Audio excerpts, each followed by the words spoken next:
இந்த ரெண்டும் சேர்ந்து ஒரு வெரைட்டி தான். ஒரு வெரைட்டி. இதுல ஒரு 40 குத்து, இதுல ஒரு 40 குத்து. ஓகே. ரெண்டாவது வலது கையை இப்படி மேல வச்சுக்கிட்டு. ஓகே. இது ஒரு 40 பாட்.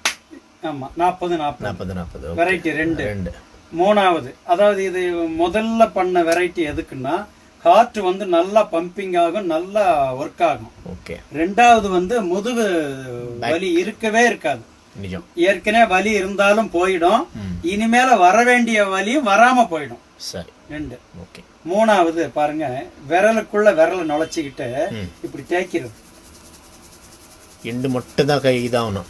ஆமா, டச் ஆகணும். ஆமா, இந்த இடத்துல வந்து அப்படியே சூடு ஏத்துறோம். சரி சரி சரி. சூடு ஏறிடும். ஒரு நிமிஷம் விடாம இப்படி நீங்க ரன் பண்ணீங்கன்னா 120 தடவை இப்படி ஆகும். சரி. 120 தடவை பண்ணி இப்பவே கை சூடு ஏறிடுச்சு பாருங்க. ஓகே.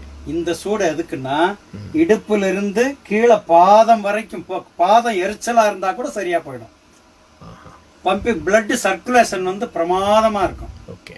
3 4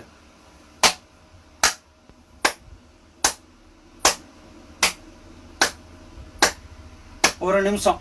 அது 50 தட்டோ 60 தட்டோ இல்ல 100 தட்டா கூட இருக்கலாம்.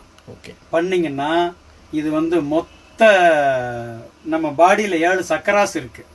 சுவாதிஷ்டானம், மூலாதாரம், சுவாதிஷ்டானம், மணிப்பூரகம், அநாகதம், விசுத்தி, ஆக்ஞா சக்கரம், துரிய சக்கரம்னு 7 சக்கராஸ் இருக்கு இல்லையா? இப்படி தட்டும் போது அந்த 7 சக்கராஸுமே ஆக்டிவேட் ஆகும்.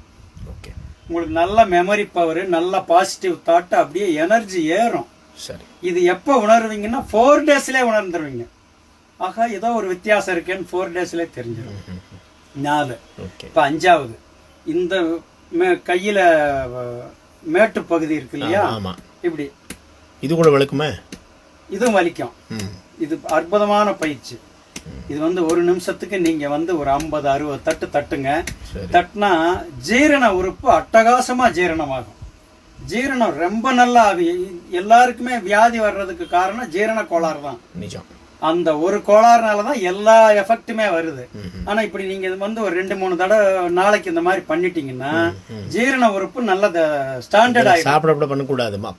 காலையில பாத்ரூம் போயிட்டு வந்து எம்டி ஸ்டமக்ல தாங்க பயிற்சியே பண்ணணும். ரொம்ப நல்லா இருக்கும். சரி சரி சரி சரி சரி. இப்ப 6வது பாருங்க, எப்படி வைக்கிறேன். கையை இப்படி வச்சுட்டு இப்படி தேய்க்கிறீங்க சைட்ல. சரி சரி சரி சரி சரி. இப்படி தேய்க்கிறீங்க இல்லையா? சரி. இப்படி தேய்க்கும் போது இந்த தோள்பட்டை வலிக்கவே வலிக்காது வாழ்நாள் முழுக்க. அதுல இருந்து இந்த கழுத்து வரைக்கும் எல்லாமே கிளியர் ஆயிடும். எல்லாம்